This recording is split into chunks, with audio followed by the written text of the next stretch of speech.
Hello दोस्तों, स्वागत है आपका एक बार फिर से चौधरी एकेडमिक क्लासेस में। जैसा कि चक्रवृद्धि ब्याज आपने सुना होगा, कंपाउंड इंटरेस्ट।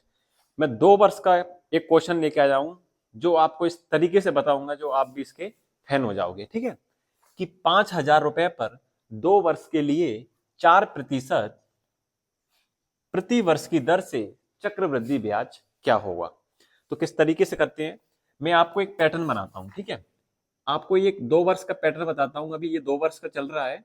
जितने भी आपको इस क्वेश्चन क्वेश्चन बनाने हो 2 वर्ष का, किस तरीके से पैटर्न बनता है। ठीक है, जब भी 2 वर्ष की बात आती है तो 1, 2 और 1, इस टाइप का पैटर्न लीजिए आप। इस टाइप का पैटर्न में ये क्या है मैं आपको ये समझाता हूं। ठीक है, इसमें अगर मैं सिर्फ एक अकेले को जोड़ूंगा तो ये है प्रथम वर्ष का साधारण ब्याज। क्या है?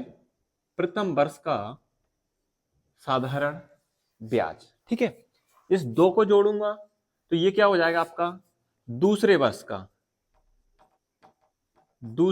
का साधारण ब्याज। ठीक है, सिंपल इंटरेस्ट। और इस तीनों को जोड़ दूंगा, मैं तीनों को जोड़ दूंगा, 1, 2 और 1 को, ये हो जाएगा आपका चक्रवृद्धि ब्याज। 2 साल का चक्रवृद्धि ब्याज।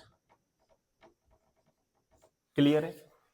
और सिर्फ एक ये क्या है, ये यहां पे ध्यान देना, ये सीआई मतलब चक्रवृद्धि ब्याज और साधारण ब्याज का अंतर रहेगा। क्या रहेगा?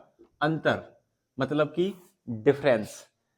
कि साधारण ब्याज 400 है और आपका चक्रवृद्धि ब्याज 402 है, तो आपका जो अंतर रहेगा 2 का, कि 402 में से 400 गए तो 2 बचे, वो अंतर हमेशा आपको यहां दिखाई देगा। तो इससे प्रश्न जो बनते हैं कि चक्रवृद्धि ब्याज क्या होगा, मिश्र धन क्या होगा, अंतर इतना दिया है तो चक्रवृद्धि ब्याज क्या होगा, या रेट निकालना है, कुछ भी निकाल सकते हैं। क्लियर है? इतना समझ में आया? ये 2 वर्ष का पैटर्न है। हम आगे चलेंगे तो 3 वर्ष का पैटर्न भी दिखाएंगे किस तरीके से क्वेश्चन बनाते हैं। ठीक है, आई होप आपको ये समझ में आया होगा। अब मैं आपको इसी से रिलेटेड क्वेश्चन करवाता हूँ। ठीक है, सबसे पहले आपको अमाउंट कितना दिया है? 5,000 रुपए। कितना दिया है? 5,000 रुपए। ठीक है, 5,000 रुपए आपको अमाउंट दिया है, आपका सेकंड वर्ष का ऐसा ही है। ठीक है, 5,000 रुपए पर 2 वर्ष का 2 वर्ष के लिए 4%, तो अमाउंट कितना दिया है आपको? मूलधन जो प्रिंसिपल हम बोलते हैं वो कितना दिया है? 5,000 रुपए। तो 5,000 पे अब इसकी शॉर्टकट ट्रिक देखना, डायरेक्ट इस पैटर्न से हम बनाएंगे, कोई ट्रिक नहीं है, एक लॉजिक समझ लेना। 4% है। ठीक है, हमेशा रेट को तोड़ लो आप।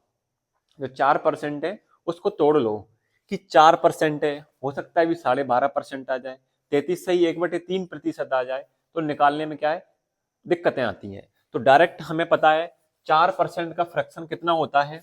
4% का फ्रैक्शन होता है आपका 1/25। क्लियर है? मतलब 4/100, इस परसेंटेज का क्या लगा दिया? 100 लगा दिया, और 4/100 मतलब 1/25। क्लियर है? अब ध्यान देना कि ये 5,000 रुपए है। 5,000 रुपए है, तो 5,000 पे मैं पहले 1/25 निकालूंगा। मैं एक एक स्टेप बाय स्टेप आपको निकाल के दिखाता हूं कि 5,000, देखो 5,000 का 1/25, ठीक है, कितना निकलेगा आपका? 5 दूनी, ये 25 दूनी 50, मतलब 200 रुपये निकल गया। तो मेरा एक की जगह कितना लिख दिया मैंने, यहाँ पे लिख दिया ये 200। क्लियर है? अब साधारण ब्याज क्या कहता है कि साधारण ब्याज चाहे आपका 1 साल का हो या अगले दूसरे साल का, अगले 3 साल का, हमेशा प्रतिवर्ष अगर एक बार निकला है वही सेम निकलता जाएगा। तो एक बार अगर 200 निकल गया तो दूसरी बार भी कितना निकालेंगे हम? सेम प्रोसेस जमाना है। ये प्रोसेस कितनी बार है? 2 बार है। तो हम 5,000 का 1/25 फिर से निकालेंगे तो कितना आएगा? 200 ही आएगा। तो मैं क्या करता हूँ, यहाँ पे एक 200 लिख देता हूँ। ठीक है, इस 2 की जगह मैंने ये 200 लिख दिया। अब क्या है, इस 200 पर चक्रवृद्धि ब्याज क्या कहता है कि ब्याज पर ब्याज। तो ये 200 रुपए मुझे साधारण ब्याज मिल गया 1 वर्ष का, तो उस पर अगर मैं दोबारा निकालूंगा कि चक्रवृद्धि ब्याज क्या होगा, तो 1/25, ये दिख रहा है 1/25, इस 200 का मैं 1/25 फिर से निकालूंगा, इस 200 का 1/25 निकालूंगा तो 25 8 200, तो ये कितना आ गया, इस एक की जगह पर क्या आ गया आपका 8 आ गया। क्लियर है, 8 आ गया आपका। अब यहां से देखना, मैंने आपको बताया कि टोटल आप जोड़ दोगे तीनों को, तीनों को आप जोड़ दोगे तो क्या निकल जाएगा आपका चक्रवृद्धि ब्याज 200 200 400 और 8 कितने हो जाएंगे आपको 408, ये क्या हो गया आपका कंपाउंड इंटरेस्ट मतलब चक्रवृद्धि ब्याज, ऑप्शन नंबर बी। क्लियर है, मैंने बोला आपको कि ये साधारण ब्याज है, ये प्रथम वर्ष का, ये द्वितीय वर्ष का, तो दोनों वर्ष का साधारण ब्याज कितना हो गया आपका 400।